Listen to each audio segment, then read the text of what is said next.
আজকে আমি নিয়ে এসেছি ডুয়ার্স ট্যুরের দ্বিতীয় পর্ব। ফার্স্ট পর্বে আমি আপনাদের দেখিয়েছিলাম যে আমি কোন রিসর্ট বুক করেছি, আর সেই রিসর্টটাও আমি আপনাদের দেখিয়েছিলাম। তো এখন আমি যাচ্ছি গরুমারা এলিফ্যান্ট সাফারি। তো এটা আমাদের রিসর্ট থেকে প্রায় 5 মিনিট মতো হেঁটে। আমরা এখানে হেঁটেই এসেছি সকালবেলা, ভোর 6:30টার সময় স্লট বুকিং ছিল।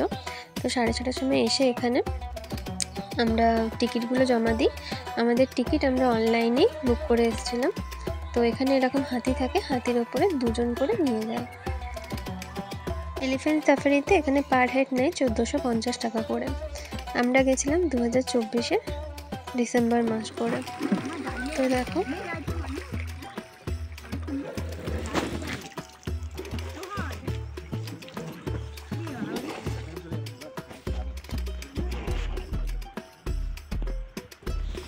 মা এদিকে তাকো, এদিকে এদিকে মা, এদিকে বাবাকে তাকাতে বলো।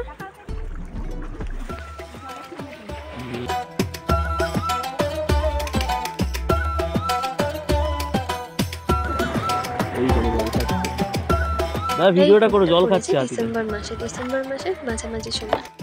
তো আমি এটাই ভয় করছিলাম যে ভোরবেলা 6:30টার সময় স্লট বুকিং করছি, বাট কীরকম কী হবে। বাট এখানে গিয়ে আমরা দেখলাম, আমরা গেছিলাম 2024-এর ডিসেম্বরে। তো তখন কিন্তু এখানে একদমই সেরকম ঠান্ডা ছিল না। এই ভোরবেলাটুকুই যেটুকু ঠান্ডা ছিল, বাদ বাকি টাইম অতটা ঠান্ডা ছিল না। তো ভোরবেলার টাইমটাতে খুব একটা প্রবলেম হয়নি।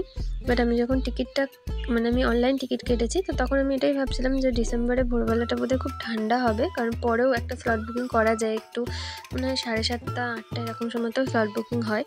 তো আমরা কিন্তু আর্লি মর্নিংটাই করেছিলাম এবং ভালোই ঘুরেছি, খুব একটা ঠান্ডাও ছিল না।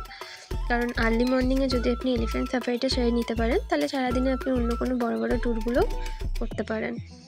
তো দেখো এখানে হাতিগুলো কিছুক্ষণ দাঁড়িয়ে থাকে, ওরা ওদের মতো করে যতক্ষণ খুশি একটু জল খাবে, তারপর আবার রিটার্ন হবে। তোমাদের যদি ভাগ্য খুব ভালো হয়, তাহলে তোমরা এখানে বেশ কিছু পশু পাখিরও দেখা পেতে পারো।